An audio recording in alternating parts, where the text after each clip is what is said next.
Hi everybody, welcome to the Family Education Series. Today, again, Pam and Sagan. the nurses here at PSD, and Chris is our Friday nurse, and she was not able to make it today, but you'll probably see her in the next couple videos. So today we're going to talk about the importance of sleep. Very, very important topic.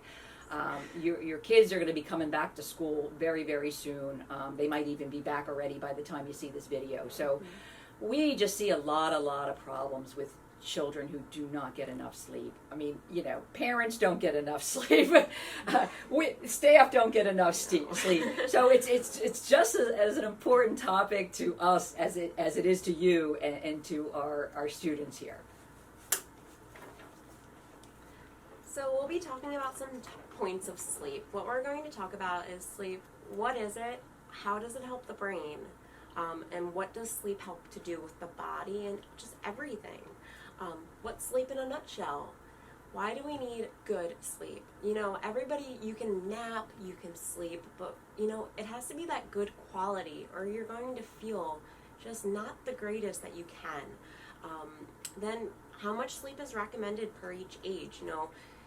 A lot of times people don't realize teenagers do need more sleep, and we're not saying stay in bed for 20 hours, but they're growing so much. How can you promote the sleep? Good sleep. How can you get rid of those distractions? What should be limited to allow for sleep to happen? What do you want to avoid for sleep? And just, sometimes you'll say, why is my child not sleeping? Why am I not sleeping? You need to recognize sleep as a problem. And what are some suggestions for sleep problems? So let's talk about what is exactly sleep. Sleep is a state of rest for the body and the mind. Your eyes are closed and you're not fully conscious or awake. How does sleep help your brain? So what it does, it maintains proper blood sugar levels. It helps regulate your hormones and your mood. I mean, if you're not getting enough sleep, just I know with myself, you get moody. You're just cranky.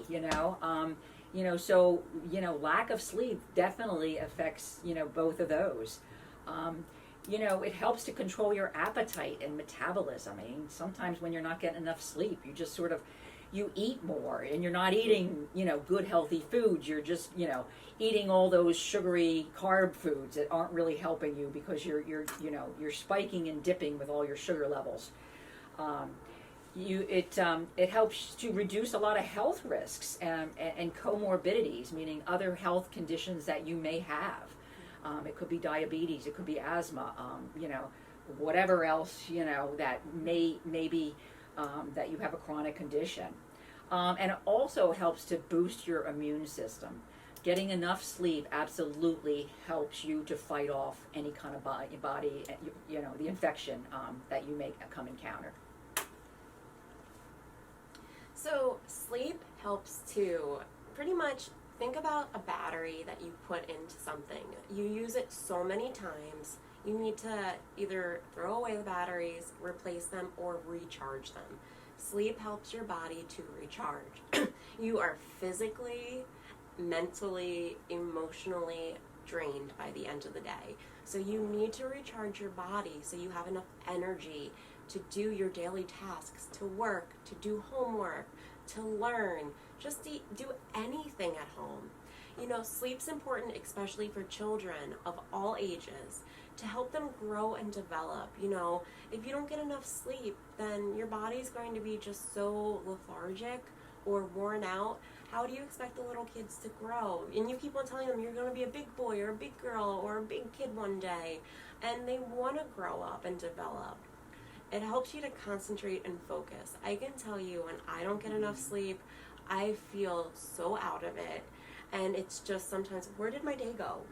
But you want to be able to focus and concentrate, especially when you're learning something new, when you're trying to do something that requires a lot of attention, or just when, you really need to pay attention. For instance, a lot of the parents are going to be learning signing with their children. So you really have to focus and watch, what did the interpreter say? What was this? That's what I'm finding is important as well for myself. And it also promotes routine. You know, you get up, get ready for your day, do your day, wind down, go to sleep.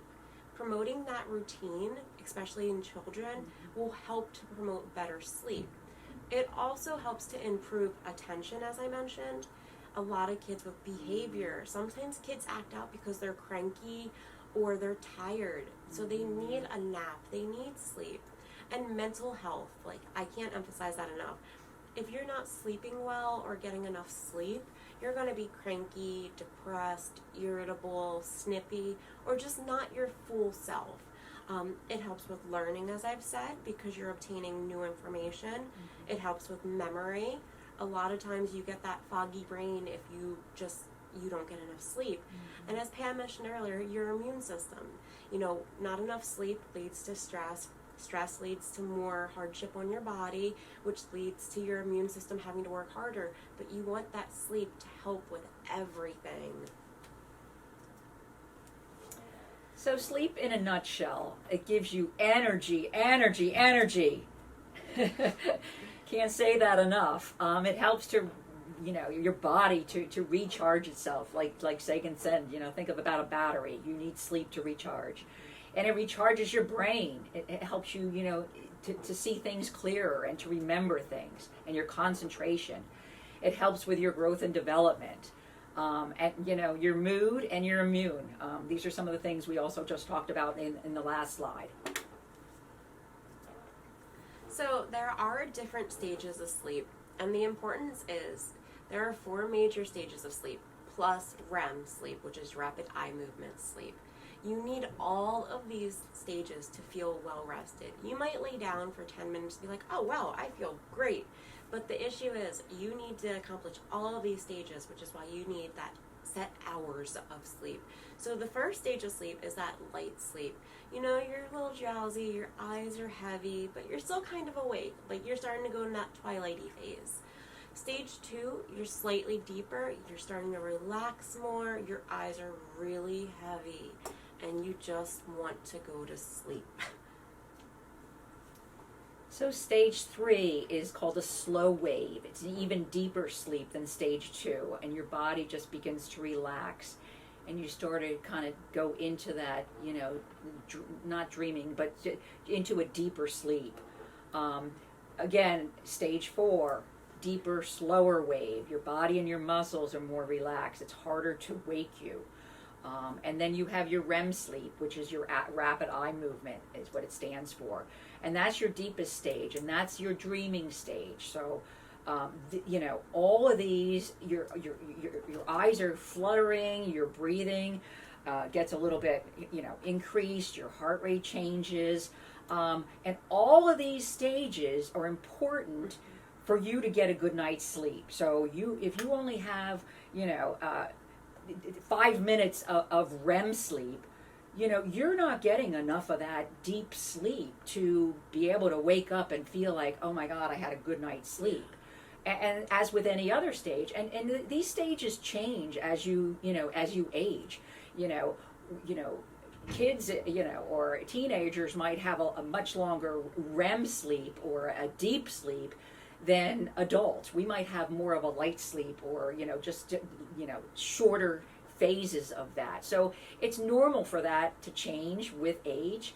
But with our students, I know we see a lot of students that are sleep deprived, and it always concerns me because they come into the office and they're just exhausted, and all they need is to sleep. So I mean, I've let students sleep. I don't really agree with it, but if they can't function in class, give them a half an hour nap so that they can go back to class. But what is more important as parents is to make sure your children are sleeping and going to bed and having a routine. And we'll talk about a few things in the next slides of how to help you do that. So why do we need that good sleep with all of those stages? As we've mentioned, it helps your body to recharge and refuel. I'm going to equate it to a car. You put enough gas in it, you drive all over, you're on empty, it's 7 o'clock in the morning, you have to take your child to school, you need to fill up. You need to fill up at the start of your day. So sleep helps you to build, to fill up overnight to the morning. Or for those that might work night shift, you can sleep during the day as well. And as you start your day itself, it just helps you to get that energy you need. You know, busy days drain you. Let it be if you're sitting in front of the computer doing work, your child's playing, the child's doing work on the computer. Your body needs to rest. You need to take a break. Let it be a nap or sleep. For growth and development, you know, an infant, child, and adolescent, it's most important because the child needs to meet those developmental milestones. Babies, most of the infants, it's eat, sleep, eat, sleep. They need that so they can, you know, roll, crawl, walk. And then as kids, you know, the brain development, learning more stuff, growing, becoming stronger. And then adolescence, you're taking on so much more knowledge that you need to rest. If not, you're not going to be able to obtain it. And, you know, your bodies are getting bigger, they're getting stronger, they need rest, which is sleep.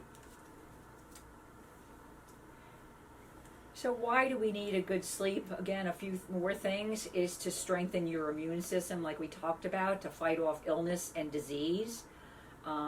Helps to improve your mood and your concentration. And it just helps us to feel better overall. So as I mentioned earlier, there are recommended hours of sleep by like this the Association of Pediatrics. They did recommend sleep. So the recommended amount of sleep for the pediatric population, for infants, you know, the 4 to 12 months, they need 12 to 16 hours of sleep a day, and that includes naps. So if a baby's sleeping, let them sleep, they're growing. Toddlers need, ages 1 to 2, they need 11 to 14 hours, including naps.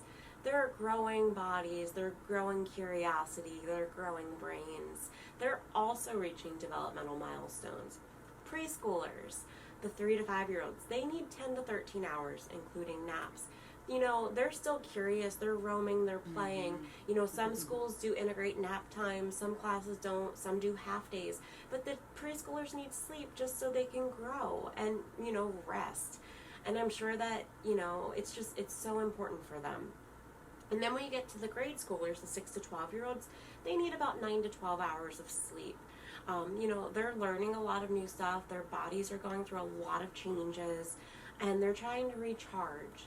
And then teenagers, 13 to 18, they need, 18 years old, they need 8 to 10 hours of sleep. You know, these kids also are going through a lot of changes. They're starting to work. They're learning a lot more. They're reaching adulthood. The thing that a lot of, as I mentioned earlier, parents don't understand is that teenagers need that extra sleep. Don't think that they're being lazy because they want to sleep until noon on a Saturday morning. You know, they need it so they can enjoy their life, so they can do their homework, hang out with friends, help mom, dad, grandma, aunt, uncle, whomever, do chores. You'll also see this slide in Spanish for the next one. But that's pretty much the hours of sleep. And here it is in Spanish. So, but same exact slide. So how can you promote sleep as a parent? Honestly, one of the most important things, in my opinion, is to be consistent. Set a bedtime based on those hours that you saw on the previous slide. Just if it's going to be 7 o'clock, for somebody, one of the younger students, get them ready. Get a routine. Have them take a bath. Have them chill out. Use their bed for sleep only, and not as watching TV, or not as doing video games, or social networking. You want that time to sort of just wind down, get their heart rate down, chill out, that they feel nice and comfy in their PJs, read them a story so they get a little bit sleepy. That really does help promote getting a good night's sleep. And, create a calming environment. Don't have the lights on bright as can be. Dim the lights. play some nice mellow music, to help them sleep. And also just, reducing the noise, closing doors or closing blinds or shades to kind of get that darkness, and get that melatonin going in their body to help them, feel like, yeah, it's bedtime, and I'm winding down, and it'll be much easier to actually fall asleep. So, what should be limited to help with good sleep? Some people exercise before bed, some people don't. Some people, it gets those endorphins going, high energy. Some people, it makes them exhausted. So that's why when I say exercise before bed, it's really your decision, and you can gauge how your child or you are. If it helps you to fall asleep, promote it. However, if it makes you more wound up and full of energy and ready to go and take rides, go everywhere, do chores, I would limit it, because then you're going to be in bed and your mind's going to be racing. Screen time, electronics, TV in bed, it's going to get those brain waves going. Scary or action movies, I might like them, but little kids and some adults should probably avoid them, because, it's going to get intense. Again, those endorphins, that adrenaline, oh my goodness, what's going to happen next? Or nightmares for kids. iPhone, iPad, or any type of, you can have Samsung, whatever phone or technology you have, don't play on it. We're all guilty of it at times, but don't let your child play on it, because then they're going to get distracted with another game. So their 8 p.m. bedtime is going to go to 9 p.m. 9 p.m. is going to go to 10. 10 is going to be waking up at 2.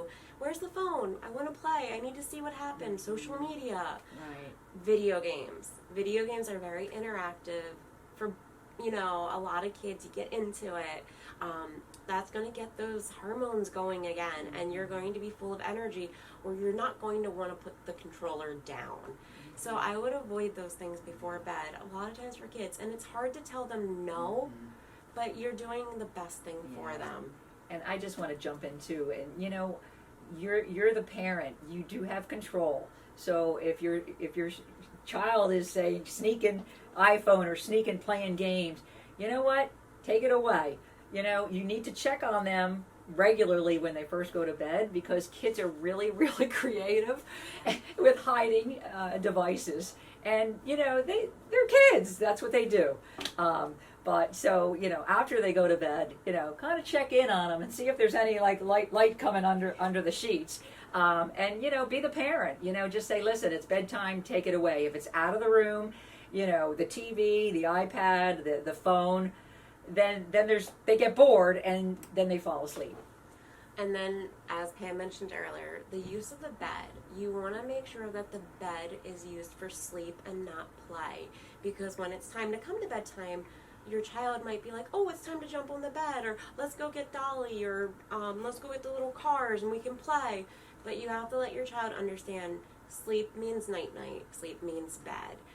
Sleep is comfort, relaxation. It's not high energy.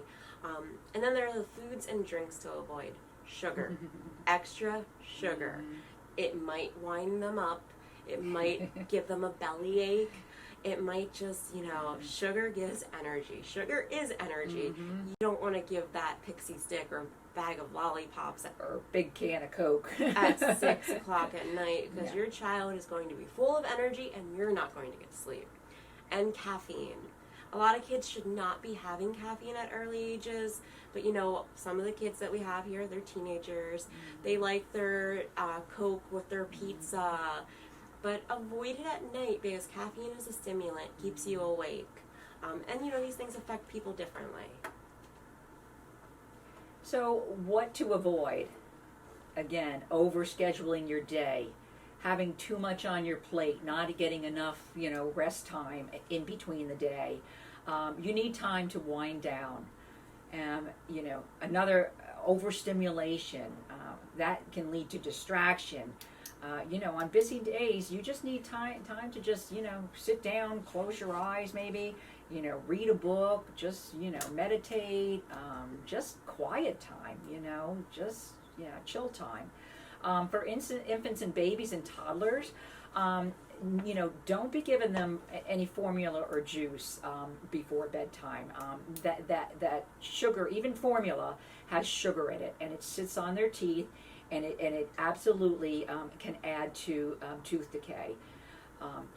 Giving a child, water or any kind of liquid, prior to bed. You know your child. I mean, but bedwetting or nighttime awakening of having to go to the bathroom can cause a disruption in sleep.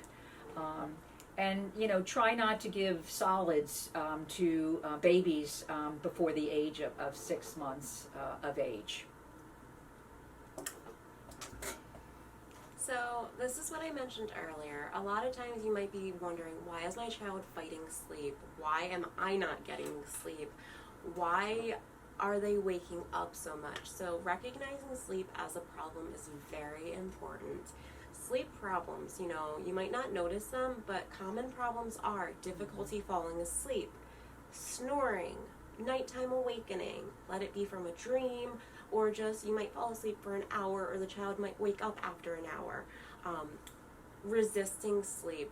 I know a lot of the kids that I work with, a lot of the preschoolers, and a lot of the younger kids, they don't want to go to sleep. They're having so much fun during the day, but they're fighting their sleep, resisting it. And babies do this a lot too.